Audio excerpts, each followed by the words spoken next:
Thank you for joining us again at this week with Sabir. Next in our hot seat is Gabi and Greg, who are the founders of Magic Spoon, a company recreating your favorite childhood breakfast cereals with more protein, fewer carbs, zero sugar. Forbes called Magic Spoon the future of cereal, and Time Magazine named Magic Spoon in their top 100 inventions of 2019. Prior to Magic Spoon, Gabi and Greg found Exo, a company pioneering sustainable cricket protein that was named in Fast Company's most innovative companies in the world.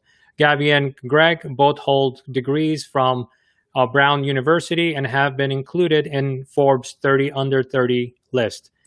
As you can see, audience, it's Gabi who's here, and Greg actually is putting out fires right now.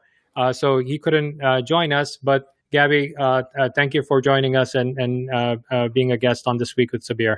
Yeah, thank you for having me. And Greg sends his apologies. Not a problem. I think we're going to have a great time. And by the way, as soon as I mentioned that the co-founders of Magic Spoon are going to be on the program, everybody knew who you were, you know. So one other thing I do want to say to you and to the audience is, when I bring my guests on, I'm not just bringing just guests on to fill a spot in the show, right? I'm actually a fan.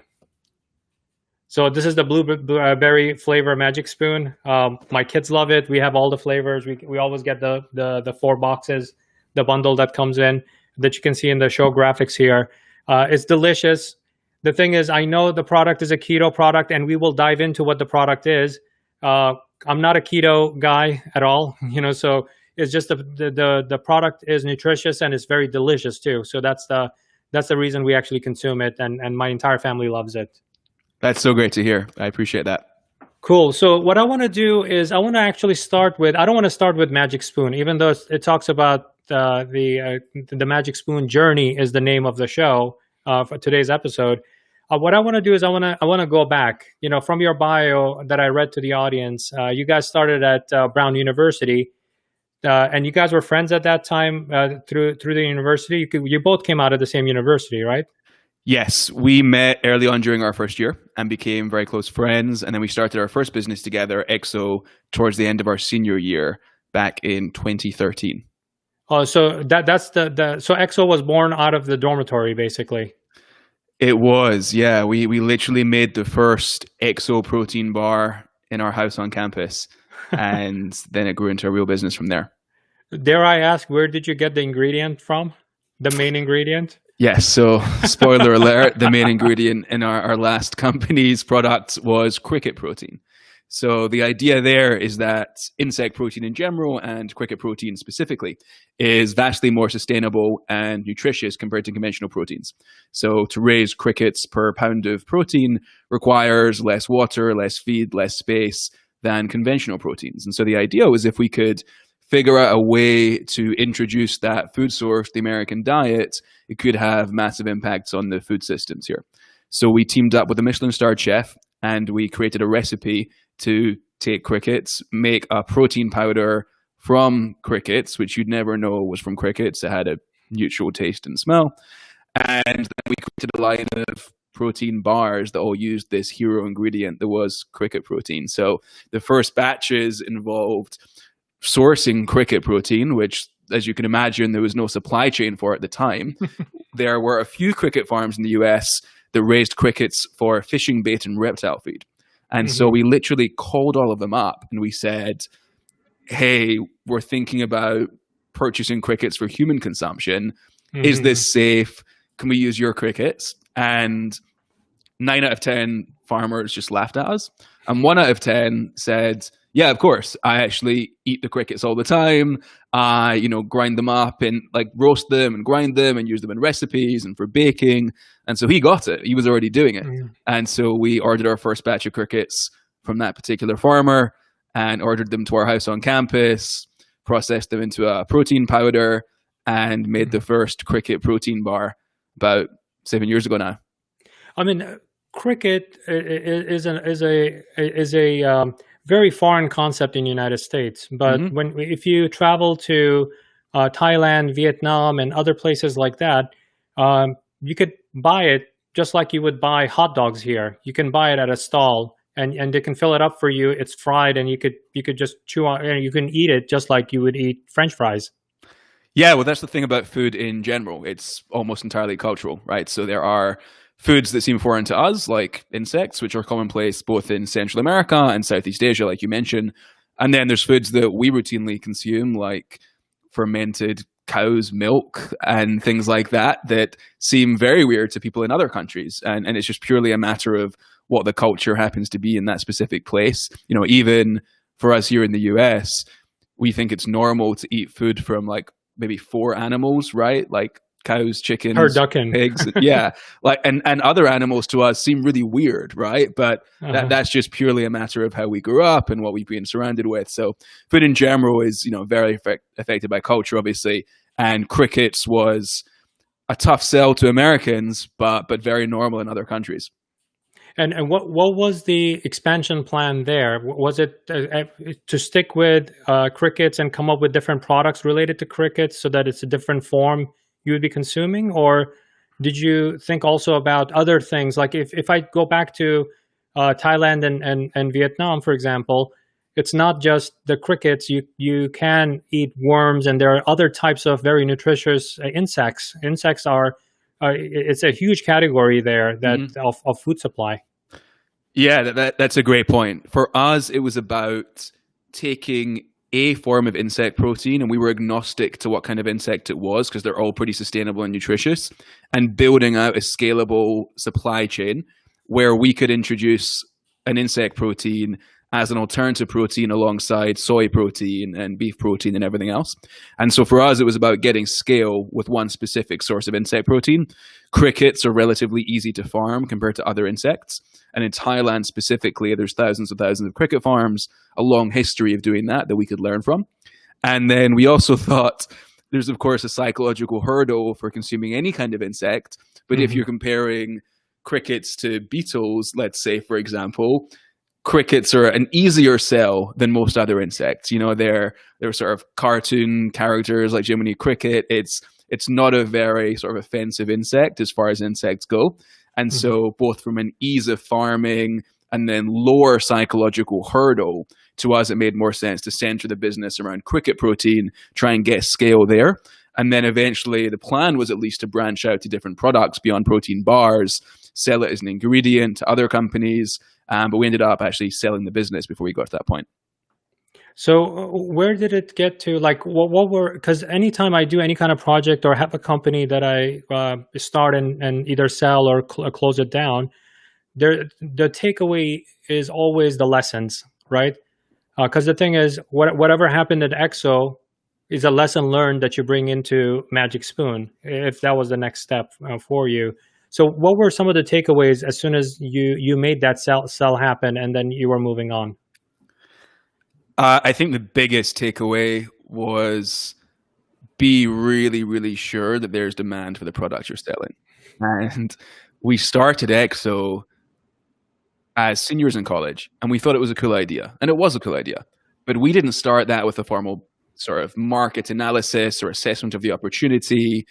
We, in many ways, started a little bit blind. You know, I think like most entrepreneurs sort of have to be a little bit blind, a little bit overconfident, a little bit arrogant.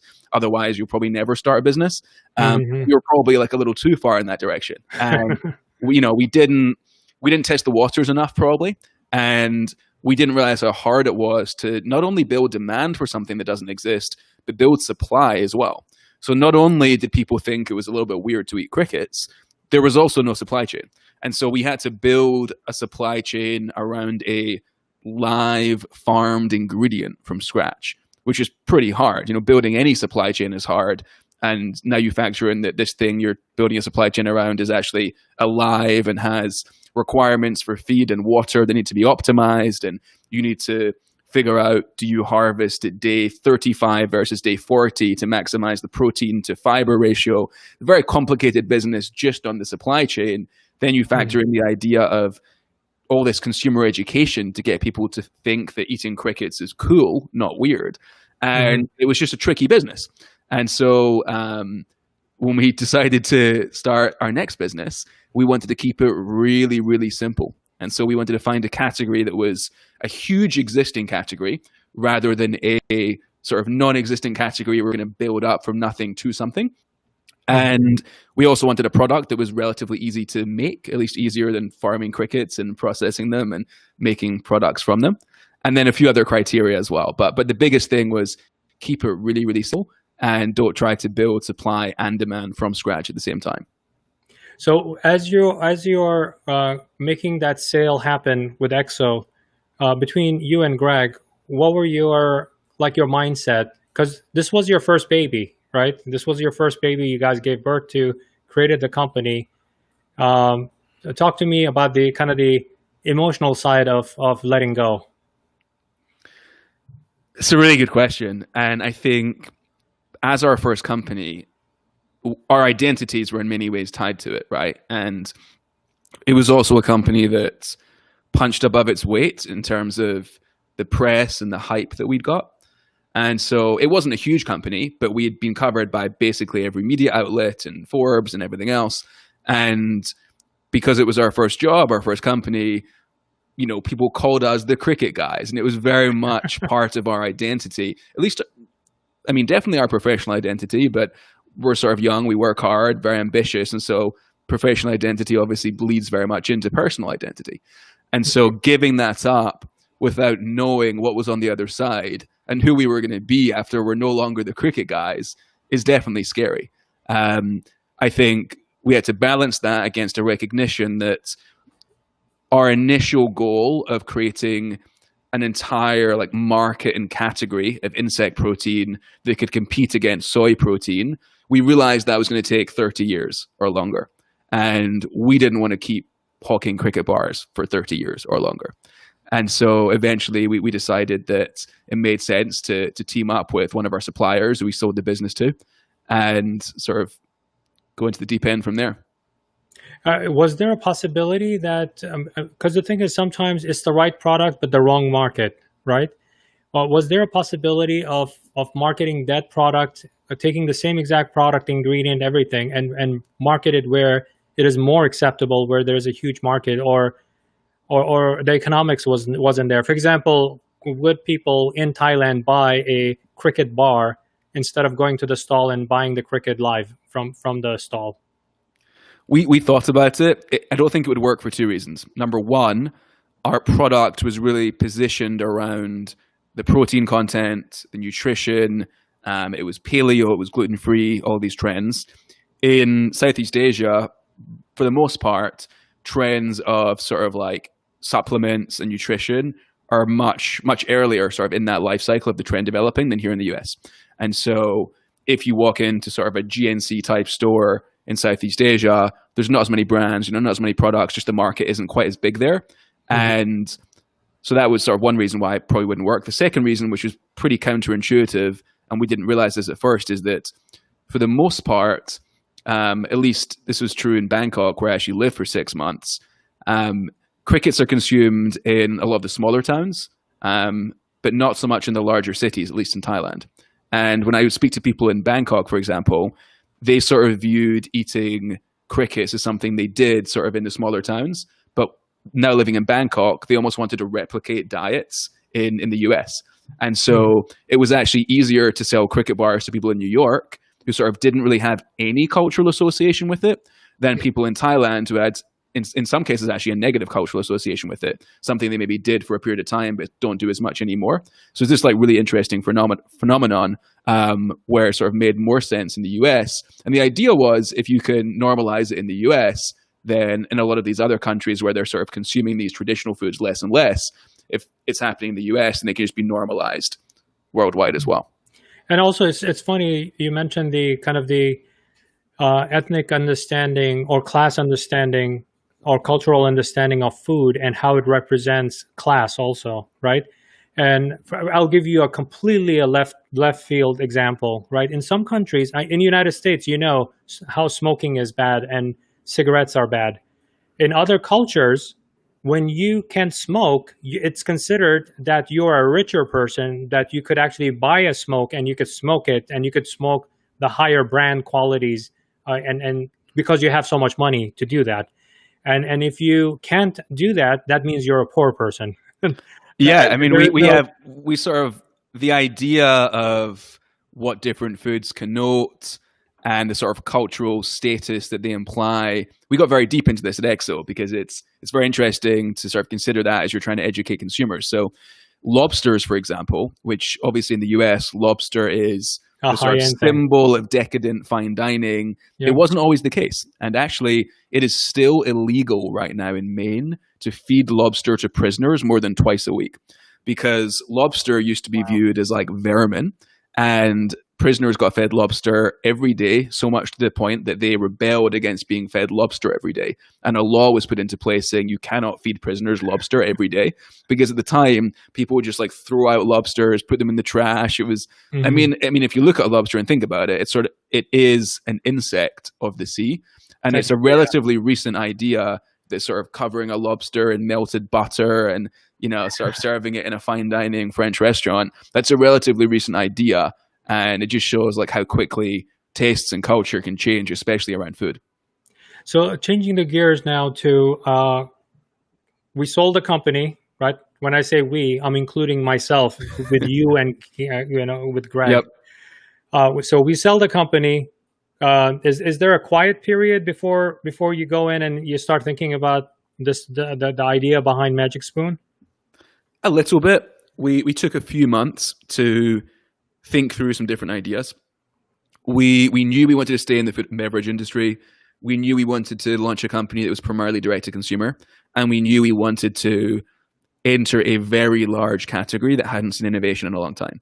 And so with those criteria sort of defining what we do next, it narrowed us into this specific idea quite quickly, because when you look at the large categories in the grocery store, there's not very many of them. You've got cereal, milk, and soda. And in soda, there's endless companies selling seltzers and kombuchas and endless other innovative beverages. In milk, you've of course got Oatly and all the different plant-based dairy companies. You've got lab-grown dairy, which is increasingly becoming a thing. But then you look at cereal, and it's this huge market that really hasn't changed in decades. And so we liked that notion that it's this $11 billion market. Nobody's done anything interesting in it since granola was invented decades ago, perhaps. And it's a product that everyone loves. You know, you talk to anybody on the street and they instantly have a favorite cereal from when they grew up. Their eyes light up. They have memories, emotions of watching cartoons and eating sugary cereals every morning. And everyone's basically got a box of cereal in their cabinet. And so this enormous market with mass appeal, yet there wasn't really a product speaking to modern consumers right now. You know, everything in that aisle, and it's an entire aisle and kind of unique in that sense that there's no other product there really is in a whole aisle in the grocery store. But everything in there, full of carbs, sugar, zero protein, nothing speaking to people like myself at the time who were paying more attention to what they eat and drink. Okay. So so you go through some kind of analysis, some kind of market research, and you come up with, okay, you know what, let's go with cereal, right? And because I've run three or four companies in the health and wellness area, you know, and keto, which Magic Spoon is marketed as a keto product, right, is a very niche type of a category, even within health and wellness. What was your thoughts around that? So we are keto, but we don't always market it as being keto. So we want to basically be able to tick every box of nutritional requirement for anyone who cares about health. So if you are gluten-free, we're a gluten-free cereal. If you're keto, we're a keto cereal. If you want a post-workout solution and you just want to like chug a protein shake, maybe have a little more fun than chugging a protein shake, then you can get as much protein in a big bowl of Magic Spoon cereal. So we will market it and position it as a keto cereal for certain audiences through certain acquisition channels and in certain places where we're talking to perhaps influencers in the keto space. But we don't want to limit this to the keto market, even though that is actually quite a big market right now and sort of defying what is meant by like a niche diet or niche market. And that's why we very deliberately didn't use the word keto in our brand name, and we don't have keto sort of in large writing on the front of the package, which you'll see in lots of brands right now. but we sort of deliberately tried not to tie ourselves to anything that might be temporary. I think keto it's sort of defying what we've seen previously for how big niche diets can get, but we're under no illusion that it's going to last forever. Every time a new diet comes around, whether it's paleo or Atkins or gluten-free, everyone says, no, this one's different. Like, this is not a diet, it's a lifestyle. This is going to last forever. And of course, it's not going to last forever. Maybe the underlying trend of protein being good and sugar being bad, that's more long-term, probably still not forever. We'll probably see some scientific paper in 20 years saying actually protein's bad or something. It wouldn't surprise me. But those are the longer term underlying trends, but like keto or paleo or whatever are sort of the momentary names for it. And that's why we don't use language like that too much in our marketing.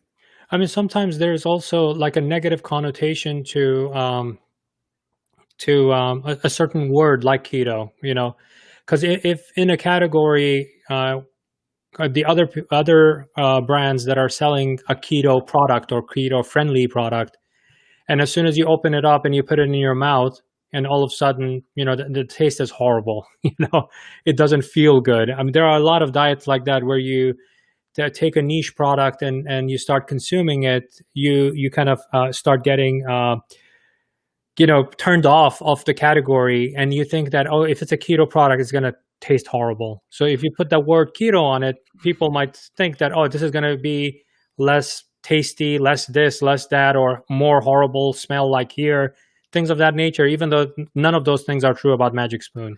Yeah, it's a good point. And there's definitely push and pull there. I think putting the word keto on a product in certain stores definitely gets people to pick it up off the shelf. But at the same time, you're right, it carries connotations that there's some kind of compromise involved. And that if it's keto, by definition, that means it's probably not going to taste as good as something that's not keto. So we always want to be careful about that. And from a higher level, the whole idea behind creating Magic Spoon was to create a brand that didn't involve compromises like that.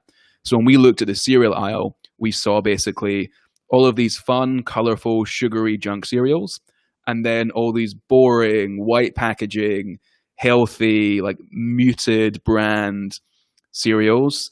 And there was nothing in between, right? There was nothing that was actually healthy, but also was going to taste good and was fun and colorful. And so we wanted to sort of put our stake in the ground and say, actually, you can have a product that offers you all of it. It is delicious. It is fun. It tastes like it's terrible, but it's actually good for you and doesn't involve the compromises that historically people assume are going to come with healthy products. Got it. Actually, we have one a question that just came up. Any thoughts about because I know the cereal, I usually put it in either oat milk or any kind of milk, depending on, there are many types of milk, in there, and then that's how you consume it. What about things like hot cereal or cereal bars from Magic Spoon? Yeah, it's definitely something we've had a lot of good feedback on. So we get people that send us pictures and recipes and videos for cereal bars all the time. And so our customers are definitely making their own, which is a great piece of data suggesting that maybe we should make it for them. And, for every customer that's making it themselves right now, maybe there's 10 others that can't be bothered to make it themselves, but would love to consume it. So it's definitely something that we're thinking about.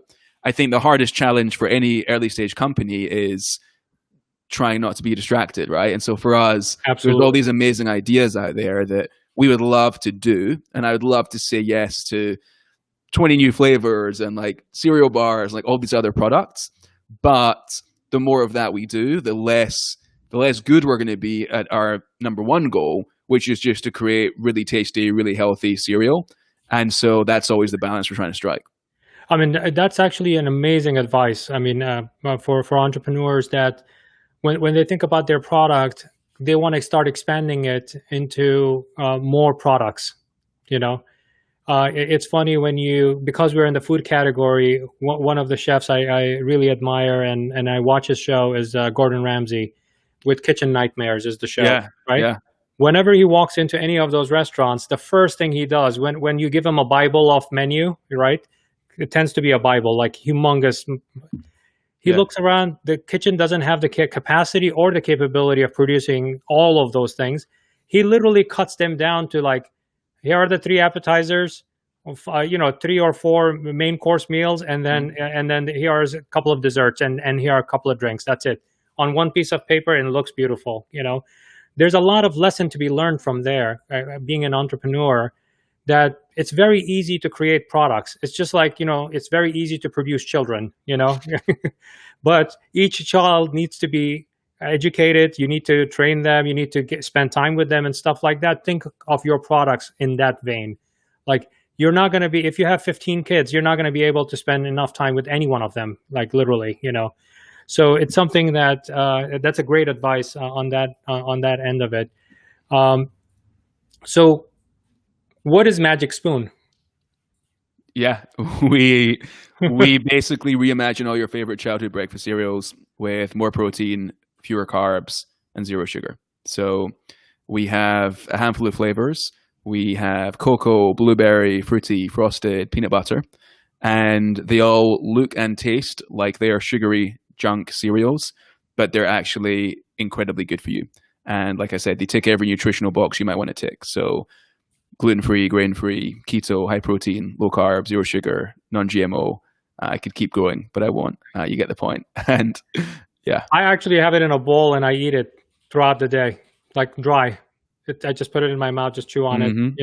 It's a nutritious snack. So how long you have been doing this, the Magic Spoon side of it? I didn't ask that question. About 2-3 years? No, far less. We actually only launched just over a year ago. We launched in April of 2019. Very young company. Yeah, right? Brand new. So why, like, given the EXO experience with food and nutrition, you got your lesson, right? And now you go like, oh, you know what? We got to do more food. And let's jump in and let's do more food. Like, well, food is fun. And for me, my entire life has always revolved around food. And when I go on vacation, I'm thinking about what's the restaurant I'm going to eat at in this new town or city. And so I enjoy my life being revolved around food, and starting a company, the company is your life. And so it made sense for me to stay within food. I think the lesson I learned from my last food business was to pick a bigger category this time and pick something with like real mass appeal. And I personally grew up having cereal every morning and loved it. And then when I went to college and started paying more attention to what I was eating, I stopped eating cereal. Maybe it went from every morning to once or twice a week, but I felt a little bit guilty about it. And then it went to, I'll just have cereal for dessert because nutritionally it's not that different from a bowl of ice cream when you look at the ingredient label. And then when I was thinking about my next food business, I sort of thought back to that. And I thought about all these boring, healthy breakfast options everyone eats these days, like green juices and Greek yogurt and bars and smoothies and shakes. And like, I don't think anybody actually likes green juice, right? They just sort of drink it because they think it's a healthy breakfast option. I love it. You might be the only one. But everybody loves cereal. And so I thought if you could create a breakfast cereal that looked and tasted like all of the sugary ones, but it was as healthy or healthier than yogurt or oatmeal or green juice or whatever, then it could be not only a massive opportunity as a business and like solve a problem in my personal life as well. That's pretty cool. So how do you brainstorm and come up with a name like Magic Spoon? And talk to me about brand building. Naming is really, really hard. And I actually, maybe this is a controversial opinion, like I don't think names matter at all. And I don't think a name really means anything without a brand around it. So when we were thinking about names before we launched, we had all these ideas on a whiteboard, probably like 100, 150 names, but it is so hard to even think about what a name means without a brand around it. And so like they all just seemed the same to us. We would survey people, get opinions. Nobody agreed. Everybody had a different idea. Eventually we had this idea to call it Magic Spoon. And on the surface, the idea there was we want the sort of brand to connote this idea of magic and disbelief, in that we want someone to eat our cereal and their first thought to be, how does this taste so delicious, but it's actually good for me? Like that must be magic. It doesn't compute. It doesn't add up. Mm-hmm. So we thought Magic Spoon was a sort of sensible name. It would convey that idea. And almost everybody said to us, nah, it's a bad name. Like, don't call it Magic Spoon. We had a couple of other names that, like, in hindsight, are terrible that everyone thought we should use instead. But we went ahead with Magic Spoon anyway. We built the brand around it. And now people tell us, oh, it's an amazing name. But it's only because it sort of fits with the visuals and everything else around it. And I think a name in isolation just doesn't actually mean very much at all. I mean, it's the meaning that you brought to the picture, right? What does the word Amazon mean, right? Let's say it's 1995. Yeah. This guy in his small, dinky little office wants to call his company Amazon. Like, the only Amazon reference you have is the Amazon forest, right? So that's the only reference point you have. It's what you make of the brand, and what do you make of it, and to make it meaningful, to put meaning behind it. I mean, that comes with the brand building side of it. I think it's the the visuals of the brand. It's how you're conveying yourself. It's how you are communicating the value of the brand from by delivering amazing products. Like, just like you said it right there. It's like it's like you're delivering magic in that spoon, right? So when they're consuming it, they're loving it, because it is such a good stuff. And how can it be good for you and taste great? Because usually those two things are opposite of each other. Mm-hmm. Healthy usually means, it reminds you of your childhood when your mom had to shove things into your mouth, right? And it didn't taste good, but you knew that it was good for you, right? And that's the kind of and you kind of reverse that assumption with Magic Spoon. That's the goal. Yeah. I mean, we want to tell people you don't need to make that compromise anymore. And there's always, of course, a bit of a compromise, right? So you cannot create something that is like the healthiest, the most tasty, the cheapest, the most accessible. Like, you need to give somewhere. And so for us, we had to give a little bit on price, right? Our ingredients simply cost us more than the ingredients that most cereal companies use. And so box for box, our product costs more. But we made the sacrifice there as opposed to in taste or nutrition like most other brands do. So it's a cereal brand. It's a cereal product, right? I would think that I want to take this and put it in every supermarket. But you guys decide D2C, direct-to-consumer, is the way to go. What was the decision making there? Partly, it was what we knew. So our last business is mostly D2C. And so launching this one in a similar fashion just made sense to us. It was a little bit easier. That was part of it.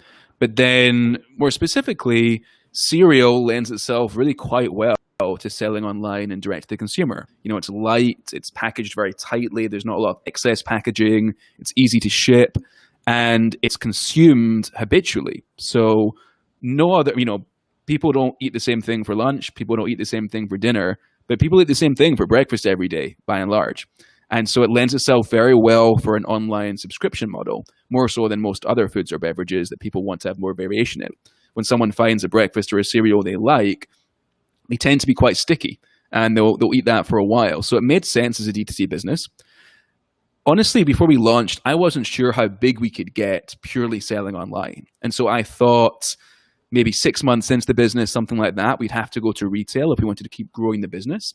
But I've been proven wrong. And the direct-to-consumer business and being able to sell to people on our website has actually grown much faster than we ever thought it possibly would. And what that means for us is that we're in no rush to go into traditional physical retailers because we're growing so quickly we can barely keep up just with the website sales. I think eventually we will go into retail. And I think no matter what your business is, whether you're selling mattresses or glasses or cereal, there's a ceiling for how much of the product you can sell just online, just given that not everyone in the country shops online, and a lot of those that do shop on Amazon or brands on websites. So eventually, to keep growing, we will have to go into stores, but we're not there yet, and we're in no rush. So what I'll tell you is e-commerce, there's a certain word I cannot use because YouTube is going to end up blocking my episode for no reason. Given the current world's events that's going on, right? The adoption of e-commerce has accelerated. Like things that, because I've been in this field for a long time, things I was anticipating in 2035 and 2045 started happening in 2020. The adoption of digital experiences like Zoom, buying things through Amazon, ordering things through Grubhub and things of that nature became like a household mainstream thing, and it just the adoption rate just bumped up. And if you've seen revenue growth and from e-commerce companies in the past 2 quarters, it has skyrocketed, right? It's not 20 to 50% growth, which is a tremendous growth in retail. The normal numbers now are 120 to 300% growth quarter over quarter over prior year. So I think that because of that, I think the innovation and access to products where they can be discovered and it could be delivered to your home without you leaving your home. I mean, right now, like pretty much my grocery shopping happens on Instacart, and somebody does the shopping and brings it to my home. All I have to do is put it away, and that saves me a ton of time. So from that perspective, I think the adoption of e-commerce, like especially D2C brands like Magic Spoon, and maybe even expansion into like online marketplaces might be a good second step from that perspective, to kind of keep on expanding the digital footprint before you go into the retail stores. Yeah, it's very interesting. What percentage of people do you think are going to continue shopping this way once the world opens up more? I'm curious, what do you think? Like, for example, will you continue to order from Instacart a year from now, or do you think you'll go back into grocery stores? It saves me a ton of time. Yeah. I'm not the one who has to go and find parking space, keep on circulating parking lots. I don't have to, like, that once I go in there into Costco or whatever the store is, if they make their product available through Instacart, I'm buying it. It's not a problem, Mm-hmm. So I'm buying from retail establishments, not purely online e-commerce companies. Mm-hmm.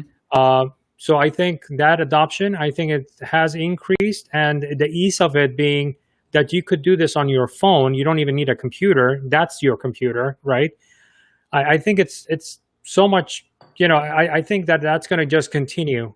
It's going to just continue. The adoption is going to continue the more this thing goes on, and I think the first sign of any kind of a solution to our current world problem, I think might be 6 to 9 months out, probably at a best case scenario.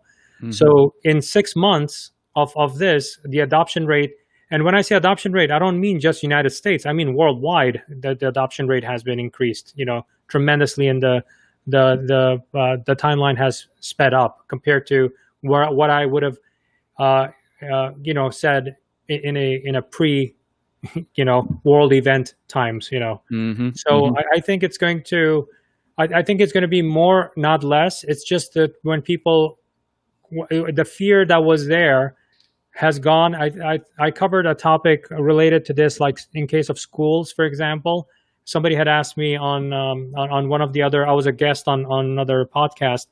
They had asked me about education and if the trend is going to continue with that. I said that the teachers who are very shy of technology, and they are, and it's not just the teachers, it's also doctors who were very shy of technology or were afraid of technology, for that matter. For one reason or another, they adopted the technology. And now the conversation is elevated to, do you really need to be physically in school, or can you have a hybrid schedule where you can get some of your education virtually and some of your education that's required, like things like art class, music class. You really need to be in the class to kind of experience that, right?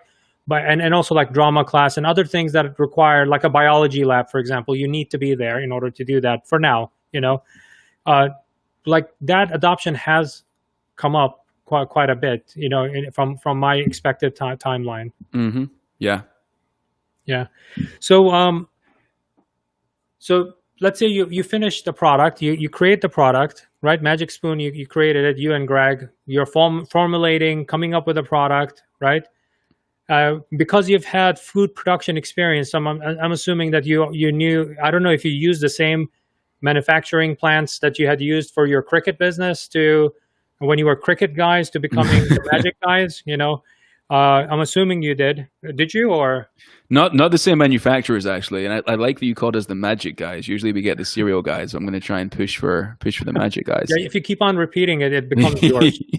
I'm going to write that into our bio from now on. Yeah, just remember what George said in Seinfeld. That when you repeat a certain thing, a word, people associate you with that word. All right, we'll take it. We use different manufacturers, but a lot of the same resources and agencies. So our branding agency, for example, is the same. A lot of our investors actually are the same. Most of our major investors are the same from both businesses.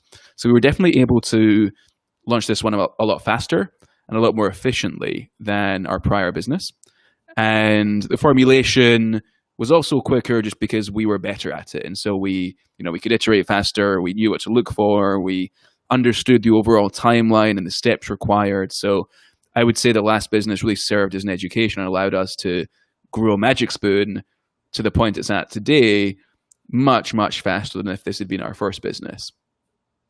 Mm-hmm. Now, so the product is ready. It's in your warehouse. So what's your marketing plan? What do you do? Part of our marketing plan actually started before that in our fundraising. And we raised about half of our initial funding came from influencers. And they were mostly in the health and wellness space. And they weren't necessarily huge influencers. So I'm not talking about people with millions and millions of followers. It was generally in the 50,000 to 500,000 follower range. And they made, in some cases, just small investments in our business. But the idea there was to use influencer marketing in a way that wasn't going to be viewed as cynical, right? So everybody sees some big famous influencer talking about the newest tea that makes you skinny, and people roll their eyes and they know that person's got paid. What we wanted to do is leverage these people's audience in a more authentic way. And so find influencers that either were friends or friends of friends that we could get to and send product to before we launched. Find people that truly believed in what we were doing. And that meant, fast forward a couple of months to launch day, all of these influencers, which combined had followings in the millions, posted about our product. And we lined up those influencer posts with a pretty aggressive PR strategy. So traditional PR going after Business Insider and Forbes and all these outlets. And then, of course, layering on top a little bit of Instagram and Facebook advertising. And that was the strategy for launch. And that resulted in an amazing first month, far beyond our wildest expectations. And as far as the fulfillment side of that equation, you went with a third party, or you guys were fulfilling yourselves? Oh, yes. We use a third-party logistics firm. And I'm not jealous of brands that do it themselves. That sounds very difficult. I'm glad we don't have to do that ourselves. Yeah, I mean, that's part of the equation, right? I mean, you can do an amazing marketing job. The website may look amazing, but on the back end of it, if you're not delivering a great experience and the order doesn't leave the warehouse within 24 hours, it's just bad experiences, loss of all of that marketing effort. Yeah, 100%. And it's too hard to do all these things yourself, right? Especially as a small brand. So you have to figure out what do you want your superpower to be? What do you want to become expert at? And what can you probably do better than anyone else? And shipping product out of a warehouse, you've got to be really efficient and really on top of it. But that's not what I'm going to be world class at, And so for us, it was about how do we create a delicious product and then create an amazing brand around it and direct people to the website to purchase it. And that's where we think we've got a competitive advantage. I don't think I'm necessarily better than anyone else, and probably a lot worse than a lot of people at organizing logistics and shipping product out in a timely fashion. Oh yeah, I mean that's an amazing advice, by the way. A lot of entrepreneurs think that because they have the title of entrepreneur and it means that they need to do everything themselves. That the best entrepreneurs actually figure out what their superpower is, and then surround themselves with partners that excel at some other craft that they're not really good at, or they don't want to be in it. Even if they are really good at it, they don't want to do it. They want to make sure that they keep their focus on and focus. And it's very easy as an entrepreneur to be distracted. And once you do that, there you go. You just killed the company, by making things priority that are not really that much priority in the company's life. Agreed. So now, what about other channels like organic search or Google ads, paid ads through Facebook, affiliate marketing, and other types of marketing like that? Because you said that you just focused on influencer marketing. Did you try out the other channels too? Yeah, we've tried most channels. At this point, we basically do 3 or 4 things. So we do influencer marketing, we do podcast advertising, we do Facebook and Instagram ads, and then I guess we also do search, but we don't consider search a channel as much more sort of like soaks up everything else. Instagram and Facebook ads, I think, are a necessary part of any direct-to-consumer business. Nobody wants to be too reliant on them. The Facebook algorithm can change unexpectedly, and there are businesses, and I know founders who started businesses that built themselves entirely on Facebook ads, and then in year 3 the algorithm changed and their businesses just plummeted. So we're always being careful that we're not over reliant on any given channel. But we do sort of play in most acquisition channels like the ones you mentioned, for sure. Oh, very cool.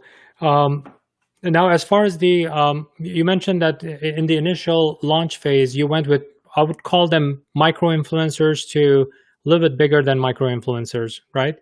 Have you expanded that pool into going into like mega influencers and because I know that on Instagram, for example, you have about 200,000 followers, and there are quite a few celebrities in those followers too. Yes, we work with influencers sort of at every level, and we work with them in different ways. So we will seed product to micro influencers. So people that have, let's say, 20,000 followers or less, we'll send them product. We won't typically pay cash to an influencer like that. Then the level above that will sometimes work with them on an affiliate basis. So if someone's going to be 50,000 followers, then we'll send them product and we'll give them a unique coupon code or URL, and we'll work on a revenue share basis with them. And it's a win-win situation. Incentives are aligned. Typically, we found when you get to maybe 100,000 or 200,000 followers or more, they're generally not as willing to work on a purely revenue share or affiliate basis. And so at that point, very recently, we started experimenting with actually paying influencers, which is something that I was very against prior to a couple of months ago. I thought that if an influencer is passionate about the product, if their following is loyal, then why wouldn't they agree just to do, an affiliate deal where we give them a small percentage of sales they generate? I think the answer is just like they don't need to do that because there's so many brands out there willing to pay them cash. And so we started experimenting with that, and it's actually become quite a good acquisition channel for us. So now we do work with larger influencers and sort of paid influencer campaigns on a case-by-case basis. It's not a major channel for us, but we do some of that. And then when you get to even bigger people like celebrities, we're definitely far too small of a company to do like official celebrity integrations. But we do have some celebrities who are investors in our business, and we have some celebrities who are just fans of the product. And so I've posted about it unprompted. And in many cases, we don't know what's actually happening until friends of mine text me saying like, whoa, I just saw, Amy Schumer or Chrissy Teigen or whatever had like a box of Magic Spoon in the background of a YouTube video or something like that. So it's been amazing to see in some places, like really incredible people who just naturally discovered Magic Spoon and talk about it and share it in a very organic way, which of course works better for us than if it's clearly some sort of paid partnership as well that people can usually see through, and they know that the celebrity maybe just got paid to say something they don't actually believe in. Yeah. So actually, one question that was coming to my mind, and I think it's the right time to ask it, right? Whenever you have a partner, and your partner is Greg, right? You did one company, you sold it off, that chapter closed, and then you guys move forward, and then now you have Magic Spoon. This is a new chapter, right? How do you guys? Because when it's partners, usually, one person does one aspect of it, the other person does other aspects of it. So what do you guys, each one of you guys, bring to the table between the two of you? So we're actually very similar. If you ask people like, what makes optimal co-founders, the generic business wisdom answer you'll get is that you want to have opposite superpowers, right? You want one person who's like creative and one person who's analytical, and you want very different mindsets coming together to create like the perfect overall founding team. Greg and I are actually very similar, and we probably could have both picked any parts of the business and sort of divided up in any way, and it would have made as much sense as any other way. We're equally creative or not creative depending on the way you look at it, and equally good or bad at math depending on the way you look at it. Our skills are very similar and our weaknesses are very similar. The upside of that is that we work together really, really well, and we will rarely disagree on anything because we have just similar ways of thinking in general. So the way it's turned out now is that I generally do sales and marketing, Greg generally does operations and product and finance. And we're both a little bit involved in everything, but that's sort of how we divide it up. And that sort of comes up day to day, obviously, and who's managing the various departments. But anytime there's a huge decision to get made, if it's in sales or marketing, I'll usually still loop Greg in, even though that's not his world. And if it's in operations or product, he'll usually still loop me in, even though it's not my world. Yeah, I mean, typically when you kind of separate out the roles, the reason it's not necessarily that. I mean, I do get that one part of it. Like if you're a marketing person, right? The wisdom is you need your tech partner, the one who understands tech, because we're in a tech world right now, right? So that partnership actually works well. You are going to be doing the marketing and selling, and he or she is going to be your tech partner that's going to be producing all the digital things that need to be produced, right? So that's a good partnership. I get that part of it, but the main reason when you have two kind of co-founders working together, especially when you come from very like backgrounds, right? Both of you guys went to Brown University. Both of you, I don't know, did you guys get the same degree? No, we didn't, but similar enough. Similar enough, right? Mainly is for decision making, right? So that when it comes to the time when somebody kind of literally has to put the foot down and say, this is the path forward for this specific thing, it's always a good advice to have like the roles and responsibilities well defined, so that you know that, okay, you know what, Greg's got this. He's more involved in manufacturing. I trust his judgment. Maybe as a co-founder, he might advise you and, hey, we're having this, the blueberry is not blue enough, or whatever the issue is. So he's informing you, but at the end of the day, you want him to make that decision, just like, which influencers the brand should be working with. Is the day-to-day responsibility and decision-making falls within Gabi, and you're the one who's responsible for that. It just makes things, a lot easier. I've seen issues like one of the roles I play with a lot of business owners is I call it business therapy. I'm a therapist. I don't have a psychotherapy degree or anything. I just dealt with a lot of businesses, So when friends are involved, that makes it sticky. What makes it stickier? If it's family business. That's the stickiest, of all the relationships. Because the thing is, you cannot get away from that person because you're going to go home. You're going to go home and they will be at the dinner table. Like defining those roles and knowing exactly who's responsible for that and respecting as soon as you guys walk in through that door, those are the roles you guys are playing, and everybody should respect the decision making of that person. If they're wrong, you can advise them, because it is a mutual, it's a company. But at the end of the day, did you provide enough input for that person to provide the right level of advice? Sorry to go on preaching mode. No, it's good stuff, and I agree 100%. So you said that you did your initial raise, right? That's in the startup mode, and a lot of the investors that had invested in you in Exo moved over to Magic Spoon, so that helped. Was there a friends and family in that, or did you include the early investors as friends and family? We actually, it depends how you define friends and family, but it always made me a little bit uncomfortable to get investment from literal friends and family. Like these businesses are so high risk and it's already so high pressure. I'm not sure I wanted to have like my best friend's money on the line as well. Yeah, exactly. Especially when, that money might mean a lot to them. So we called it a pre-seed round before we launched. That was about $1 million we raised, and that went into the product development and the marketing and the initial branding and everything. And then we raised an additional round of financing 2 months after we launched. It's the summer of 2019. And that was, in some cases, the same investors who had backed us at Exo and then pre-launch, but also some new investors. And that also included the founders of many very fast-growing direct-to-consumer companies. So the founders of brands like Harry's and Warby Parker and Allbirds and Casper and FabFitFun and all these brands. And the idea there was, if we could surround ourselves with all of that cumulative wisdom and all of the mistakes that brands made, that every brand makes, we could hopefully talk to these guys and hopefully have a smoother journey and sort of benefit from their wisdom in a similar way that we benefited from having already done this once before ourselves.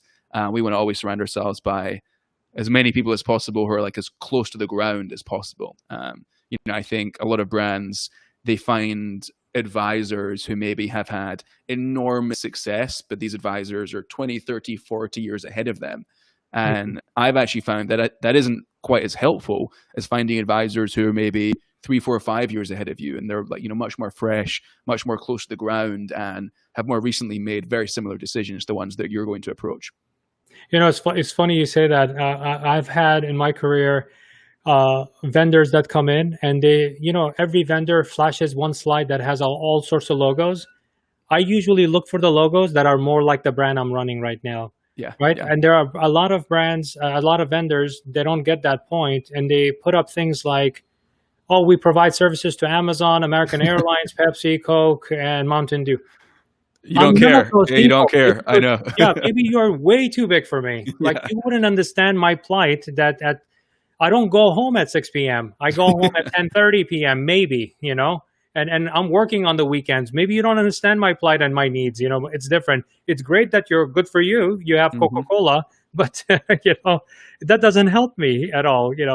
So that's one. And number two, I think it's also the company you keep plays a huge role, right? So it's the like-minded individuals who, especially, I call it the battleground scars on their back. So when they take their T-shirt off, you can see the deep scars. So when they make a statement, it has a lot of meaning, not just cursory. It doesn't mean it's like a surface level that they're saying it just because it sounds good, or they heard it or they read it in an article. When they say it, even the simplest questions they ask you, it makes you think, because there's a reason why the person is asking. Right? Because probably if you look at one of their scars, that actually happened. It's not a hypothetical question, That's pretty cool. So, Gabi, thank you very much for sharing all of this knowledge with us. Because the show actually promotes itself as $100,000 expert advice and insights, I think you have delivered millions of dollars more. But what is your number one insight that you would like to leave off with other founders and entrepreneurs that you would like to advise them and give them that insight, having gone through this now? This is your second time around. Yeah, I appreciate those kind words. And I think my biggest piece of advice is something we've touched on throughout this conversation, which is keep everything really, really simple. And your job as a founder or as an entrepreneur is in large part knowing what to say no to. And your number one job is knowing what advice should I ignore, right? You're going to get 50 pieces of advice and you're going to need to ignore 49 of them. And that is like where the skill comes in. And I think keeping it simple and not getting distracted is a good rule for basically every part of the business, whether it's if you're choosing your fundraising strategy and picking investors. A lot of founders get caught up in bringing in 100 investors of, various sizes with different, skills and backgrounds. Like, you really just need like a couple of really good investors. And if you want to bring in more with like different experiences, that's great. But that's like minoring in the final 1%. It doesn't really matter nearly as much as having one big major investor that you know and trust. And you can apply that to product, right? Lots of brands get caught up in building a platform of products and diversifying their product mix too soon. When you look at most successful brands, they have one hero product that's like 90% of sales. And so creating 50 other products really just doesn't matter, especially for a new brand. And, you can apply it to marketing channels as well. For us, like I said earlier, we do a few things quite well, I think. We do podcasts, influencers, and some Facebook ads. But to begin with, we didn't do podcasts. We only did influencers. And then we added on Instagram ads. And then we added on podcasts. And to build a brand of a certain size, you only need to really be good at a couple of different marketing channels. You don't need to be doing SMS and Twitter and TikTok and Reddit and all these things that sound sexy, and new brands think and feel like they should be running TikTok ads in their first year. It doesn't matter. Like, you're not gonna do millions of dollars in sales from doing TikTok ads, right? You're gonna get those first millions of dollars by doing the basics really well. And so I would just say, like, don't get distracted by the shiny objects and like the sexy new things. Focus on the fundamentals and focus on doing like a couple of things really, really world class. Thank you. Well said, Gabi. And thank you to you and Greg, who couldn't be here today. But Thank you for being part of This Week with Sabir. One advice I have for all of my This Week with Sabir audience, and also the recording of it if you're watching it at a later date, is don't walk, run to magicspoon.com, and you got to try this deliciousness. It's amazing. It's very delicious, and you should try it. And don't take my word for it. Once you try it, you're going to be hooked. It's a delicious snack, and it's a delicious breakfast cereal that you should try. And thank you for Gabi for being a guest, and thank you to the audience for tuning in and asking questions. We have several fans here who asked a lot of questions, which I was directing towards you. Paul Defrin and Larry Gray and a few others. Thank you for being part of the show, part of the live show. Amazing. Thank you so much for having me. This was fun. All right. Thank you. Have a good one.